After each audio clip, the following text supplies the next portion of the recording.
Hi everyone. I haven't done a live in quite some time. I've been kind of busy with like work and my own preparation. Obviously, doing stuff with clients still is always such a priority. But I thought I would pop on here for kind of a number of reasons. So, as you know, I not only work as a registered nurse, but I also work as a coach.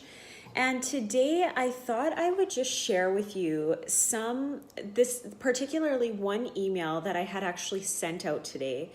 And then also a florora of comments that I've received from women actually within the last week, and my thoughts sort of surrounding it and kind of things that I've concluded in just the last little bit. And I feel like a lot of the messages that I have been hearing from these women, and actually I've had a couple men that have talked to me about this sort of thing too, but they're not as, I feel like, disclosing of it, are really quite defeating. And I feel like a lot of women are really struggling right now. And I just thought what I would do is pop on here, and I honestly am just going to read one of the emails that I had actually recently just sent. And I hope you listen to the email, because the reason why I'm reading it is because, not because of just the fact that it's just this one email, but because this email I've sent over and over and over again, only in different contexts, only in different sort of wording, but with the same outlook and the same message. Because it's so obvious to me that there's just so much negativity surrounding like bodies and issues surrounding like self-image, self-esteem, confidence, and blaming bodies when really the blame should be somewhere else. So I thought I would just start out by saying the actual email, and then I'll also in between kind of tell you what's not actually in that email, but where I've inputted other people's comments. So it's kind of like a fun thing that I thought I would share, because to me it's very telling, and actually it actually makes me want to cry a lot of the time, because there's so much disconnect with, body image versus emotional stability and emotional sort of complexes that surround that, and the psychology behind it. So here we are. Okay, so I said, oh my God, blank was the girl's name, so I won't disclose that. And first, I just give positive reinforcement, because the real truth is I do positively reinforce anyone that sends me any sort of information. So you are beautiful. I mean that when I say that too. If you want the honest truth, blank, I feel like your crying episode that she had described, which also other women have described in the past as having crying episodes, about bodies and body images and their, before and afters, that you have experienced is not actually based on your physique. Although I understand and am sympathetic with this, because I too want to optimize myself to be the best version of me in the flesh, right? This is our flesh. This is our shell that we walk around in. It's our physical being. And a lot of the time we really hoard and we really hone in on this physical flesh that we are, interacting with on a daily basis. So I said, but what I actually think you are most concerned about are the statements that were Freudian slipped in the context in your email. Now, what I mean by that is she had phrased different things in her email. And when I say Freudian slip, I mean that Sigmund Freud in psychology, he often spoke about things that we inadvertently sort of say out of our subconscious, and then they get spilled into conversations, and then the psychologist would take from it and be like, oh, that's actually what that meant. So if you accidentally go like this to someone in your everyday life or something, you might actually be meaning to say F you to them, but not actually meaning to do it, but subconsciously, maybe on a different level, you are. So I'm not going to just read what she said, I'm going to read now how many Freudian slipped things I believe that I've received in the last week from women. I've kind of collaborated them under one umbrella. So one of the statements was that really, stuck with me is, my body is worthless. I am worthless. My food cravings are wild. I eat behind the scenes when no one is looking. You have to stop me, please. I eat too much. What has happened to my body? My self-control is awful. I binge eat like crazy. Change this body of mine so I can finally be happy. So all of those things, all those statements are actually surrounded by body.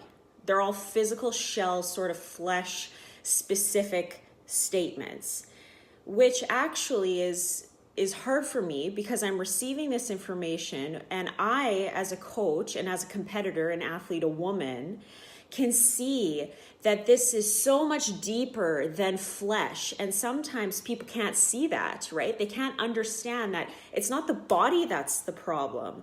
It's what is going on in here that is making you say such negative terminology like, what has happened to my body? What is wrong with me? I am worthless. My body is worthless. So before I continue on with the email that I wrote back, I'll for sure say this: your body is not worthless. Your body has these incredible systems that help us live every single day. Our heart is a muscle that from the day we are born until the day we die, it's a muscle that beats every single day for us at 60 beats per minute as a normal to around 80 beats per minute. Every single day your heart is beating for you. So I always say my temple, my body, is the best thing on the entire planet that I have for me.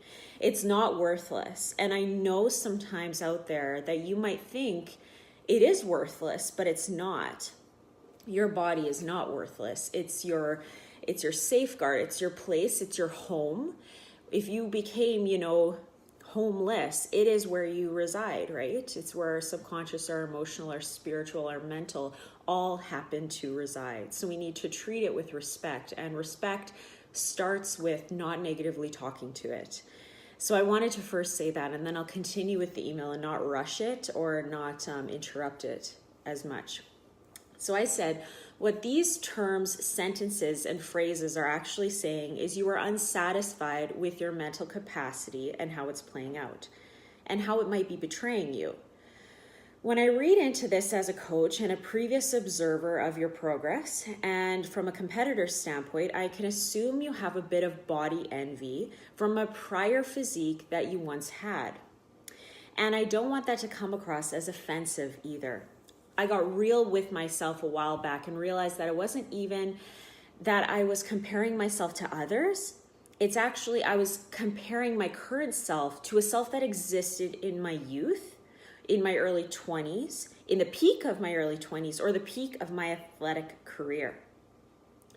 So what I do know about you, again, like me, have had personal adventures and journeys that have been hard on you and have managed, therefore, and since have dealt with these issues gracefully. So the thing is, this message that I'm saying to her is applicable to everyone because every one of us has had challenges and obstacles, and all of us, if we're sitting here, maybe on Facebook and listening to me live, have dealt with it in a very graceful sort of sense because you're here and you're standing. So good for you.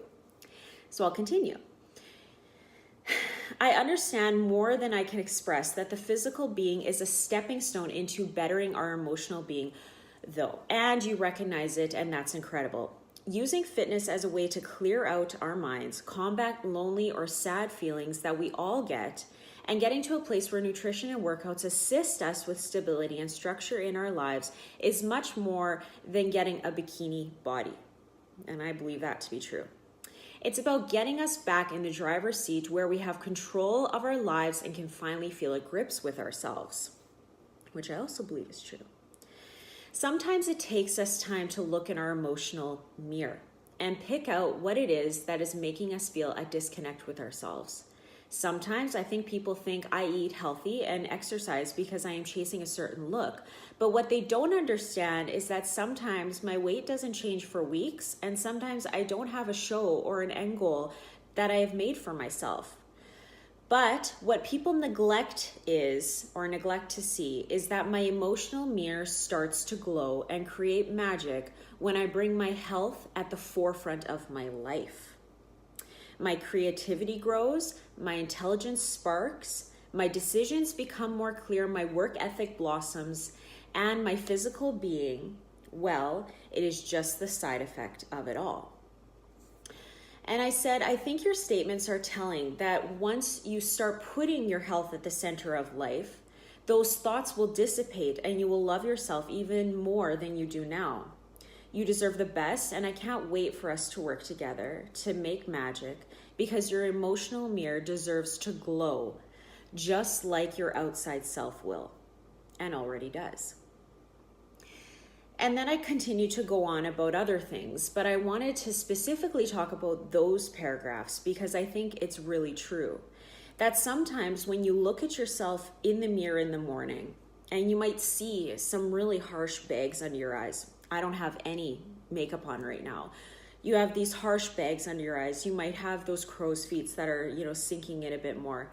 My laugh lines continue to get deeper and deeper as I age, and maybe your weight doesn't come off as well and isn't maybe as light as you once were when you were in your young and youthful 20s, at the peak of what you believe to be your skinny and most wonderful self.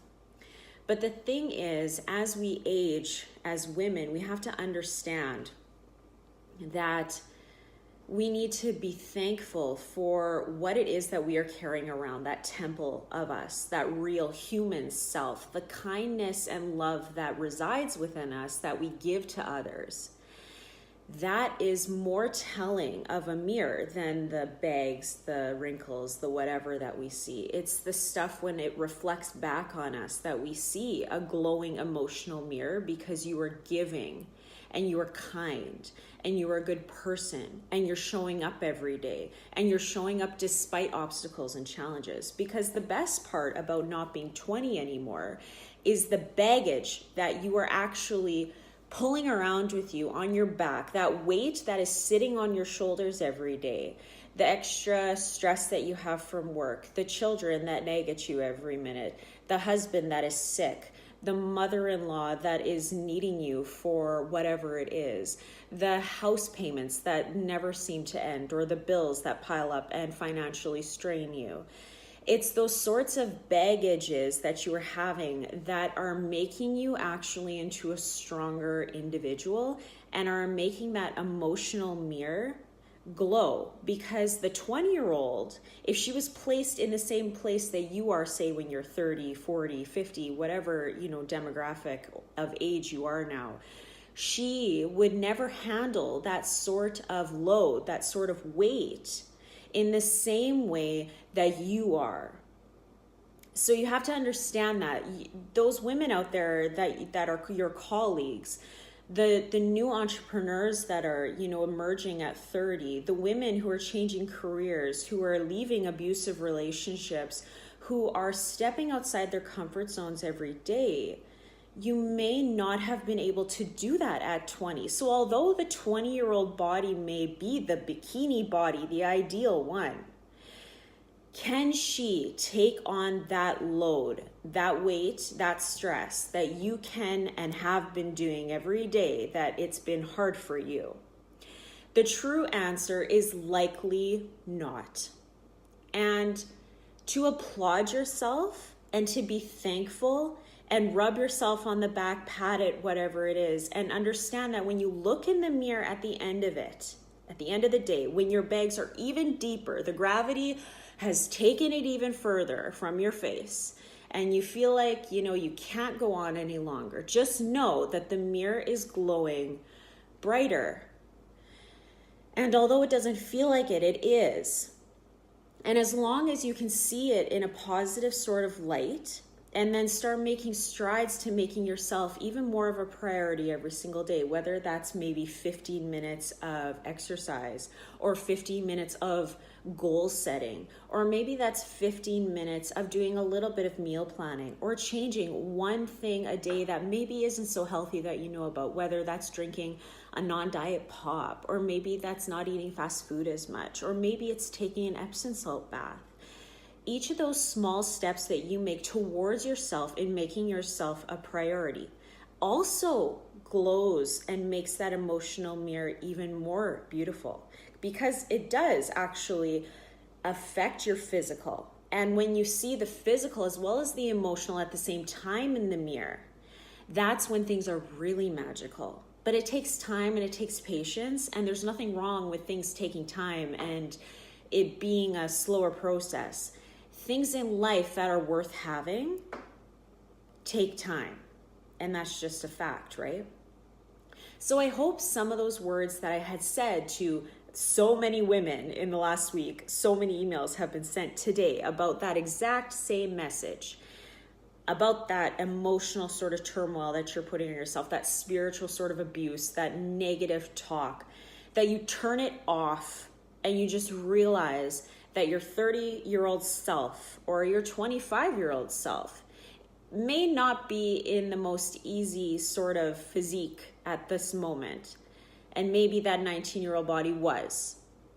But this woman today is handling the weight and the stress and the loads and challenges and obstacles much better and much stronger than the girl would have previously.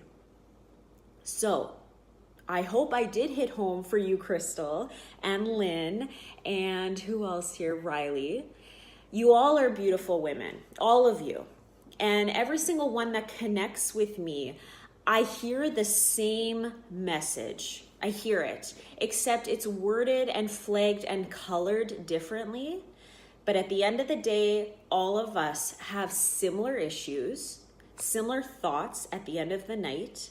When you hit that pillow and you think to yourself, will my bags be even lower or darker the next day?